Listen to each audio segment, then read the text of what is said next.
Sa utos ni Kera Mitena ay isuko ninyo ang inyong mga sandata. At bakit naman namin gagawin yun? Nais natin na walang maganap na labanan o pagtataksil sa pagpupulong na ito. Kaya't nararapat lamang na wala tayong mga sandata. Kung gayon ay isuko mo rin ang iyong setro. Yeha. Sapagkat nasa inyo pa rin naman ang inyong mga brilyante.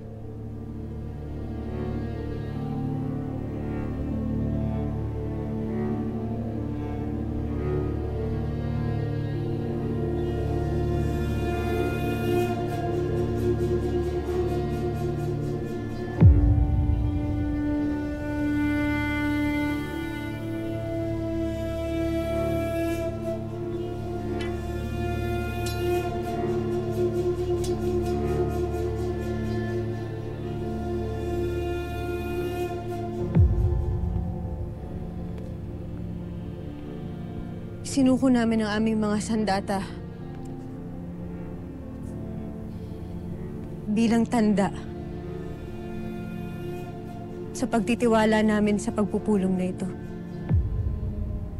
Nandito tayo lahat ngayon para sa isang mahalagang adhikain. Ang pagkakaroon ng kapayapaan at pagkakaisa ng dalawang panig. Ang panig ng mga engkantado at ang panig ng mga mini-ave. At bilang pinuno ng aming pangkat, ipinapangako namin sa iyo, Samina, Reyna Mitena, na ikaw at ang lahat ng mga mini-ave ay maaaring tumira dito sa Lireo o kahit saang parte pa ng Encantadia ninyo gusto. Basta't wag lang ninyong sasaktan o gagawing mga alipin pa ang mga engkantado. At paano naman ang kaharian ng Lireo? Sino ang mamumuno rito? Ibabalik ang Lireo sa mga engkantado. Lalong-lalo na sa mga diwata. Sapagkat isang engkantado o diwata lamang ang nararapat na mamuno rito. Napaghahalataan na kayo ay mga paslit lamang pagdating sa pamumuno. Inyo bang inaakala na basta ko na lamang isusuko ang aking trono? Ang aking korona? Hindi ninyo batid kung ano ang pinagdaanan ko para makarating dito. Sandali lamang. Hindi tayo nagpunta rito para makipagtalo kung kanino dapat mapunta ang trono o ang korona.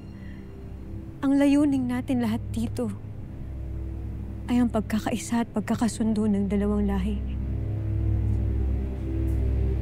Para wala nang masaktan. Ngayon kung ang gusto nating lahat ay ang kapayapaan, maaari nating pag-usapan kung paano maaring maging patas at magkaroon ng tamang representasyon ng dalawang grupo. Napakalawak ng Encantadia. Kaya sigurado ako na lahat ay may pagkakataong mamuno. Lahat may pagkakataon na mamuhay ng masaya at ng malaya. Mamuhay tayo ng walang tigmaan. Mamuhay tayo ng walang dugong dadanak.